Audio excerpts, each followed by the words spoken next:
bus ವೇಳೆ ಅಪಘಾತ ಪ್ರಕರಣ ಮಧ್ಯಪ್ರದೇಶದಿಂದ ಬೆಳಗಾವಿಗೆ 6 ಪಾರ್ಥಿವ ಶರೀರ ಶಿಫ್ಟ್ ಮೃತದೇಹ ಕಂಡು ಕುಟುಂಬಸ್ಥರ ಆಕ್ರಂದನ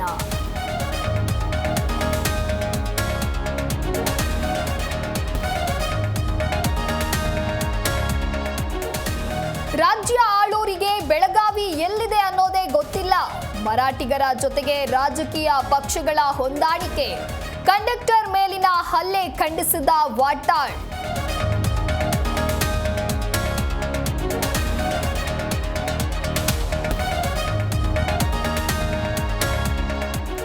ಮೆಟ್ರೋ ದರ ಏರಿಸಿದ್ದು ಕೇಂದ್ರವಲ್ಲ ರಾಜ್ಯ ಸರ್ಕಾರ ಕಾಂಗ್ರೆಸ್ ವಿರುದ್ಧ ಹೋರಾಟ ಮಾಡ್ತೇವೆ ಬೆಂಗಳೂರಿನಲ್ಲಿ ಬಿವೈ ವಿಜಯೇಂದ್ರ ಹೇಳಿಕೆ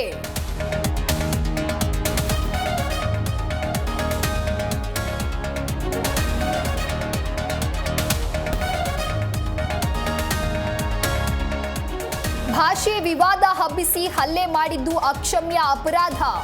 ಬೆಳಗಾವಿ ಘಟನೆಯಿಂದ ಬಹಳಷ್ಟು ನೋವಾಗಿದೆ ಹುಬ್ಬಳ್ಳಿಯಲ್ಲಿ ಕೇಂದ್ರ ಸಚಿವ ಪ್ರಹ್ಲಾದ್ ಜೋಶಿ ಹೇಳಿಕೆ